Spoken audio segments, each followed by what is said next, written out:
Welcome to this explainer. We're unpacking a recent redacted news panel today, and honestly, they're tackling a pretty terrifying prospect. We're looking at the escalating tensions in the Middle East and the very, very real possibility of massive global consequences. We're talking huge geopolitical shifts, military standoffs, and sweeping economic forecasts.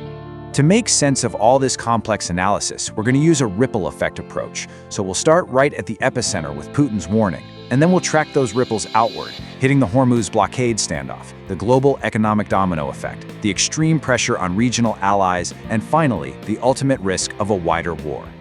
All right, so Ripple 1, Putin's warning to Trump. The panel traces the immediate spark of this whole geopolitical mess back to a very specific conversation. According to the commentators, this entire thing started with a reported 2-hour phone call between Vladimir Putin and Donald Trump. And Putin reportedly didn't mince words. He delivered an unambiguous warning.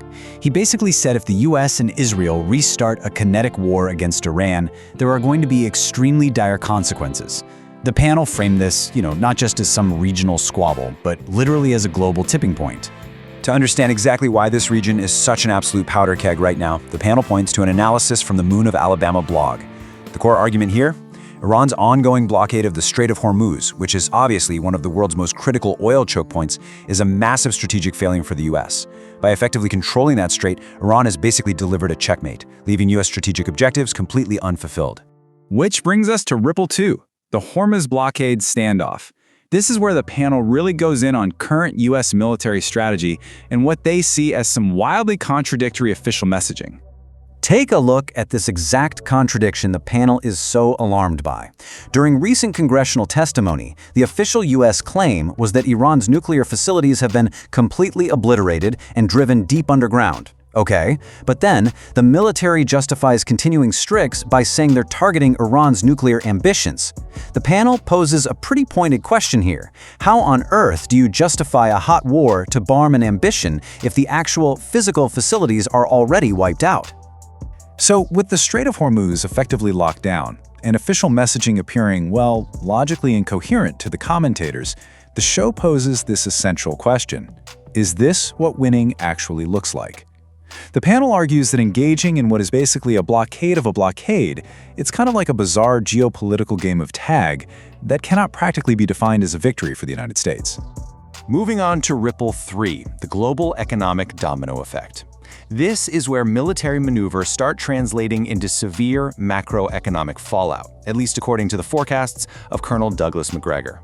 Colonel Macgregor outlines this incredibly grim, step-by-step sequence that kicks off with the blockade. Step 1. Energy becomes vastly more expensive as oil gets choked off. Step 2. As energy prices absolutely soar, credit dries up. Borrowing money becomes incredibly expensive. Step 3. This triggers a massive liquidity crisis at major financial institutions and private equity funds. They simply won't have the cash to pay out. And Step 4. This entire chain reaction spirals into a severe global depression, one the panel warns could frankly make 2008 look mild. And to see just how quickly this hits close to home, all we have to do is look at agriculture. The source actually cites a staggering 46% increase in U.S. farmer bankruptcies. Why? Well, modern agriculture relies entirely on fertilizer, right? And fertilizer production relies heavily on global energy supplies. So the blockade drives energy up, making fertilizer totally unaffordable, and boom, it drives American farmers right out of business. Furthermore, the panel points out the everyday pain that regular consumers are already feeling. At the time of their recording, domestic gas prices had already hit a high of $4.18 a gallon. So the crucial takeaway here is that this isn't just some distant, abstract foreign policy debate.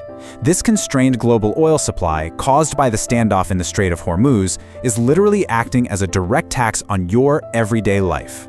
That leads us to Ripple 4, regional allies under pressure. Here we're looking at how this US-led standoff is allegedly alienating traditional allies and forcing a massive, historic geopolitical realignment. The panel predicts some genuinely dire realignments for major global players. South Korea is reportedly demanding control of its own armed forces. China?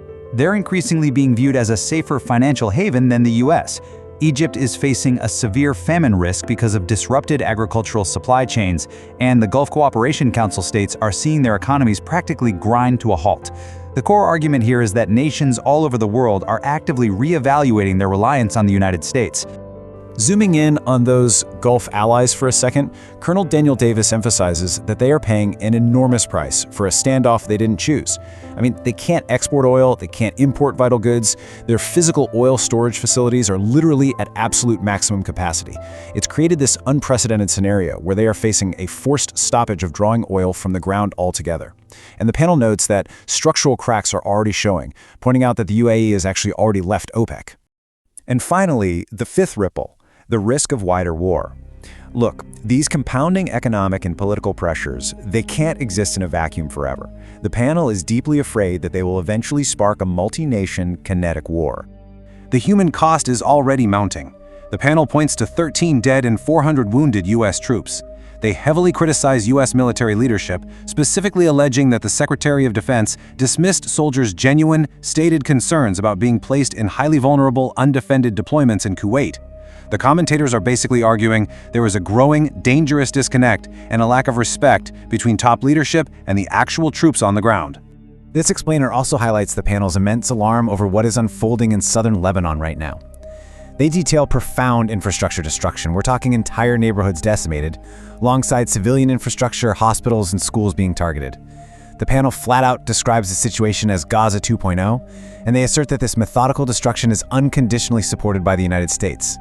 They even note that Israeli Prime Minister Netanyahu is openly sharing footage of these strikes on social media, which, as you can imagine, is only further inflaming regional outrage. Summarizing the grand trajectory of all these interconnected events, Colonel McGregor concludes with this really sobering thought.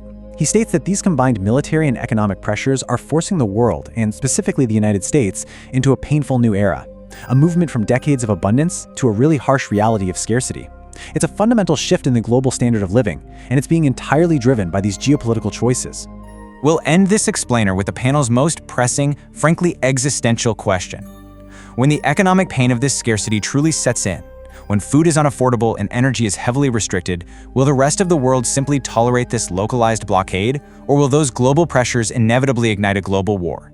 It is a terrifying ripple effect, and the panel really leaves us wondering if the globe has already been pushed past the point of no return. Thanks for joining me to unpack this source material. I definitely encourage you to keep questioning how these massive global events connect right back to your own doorstep.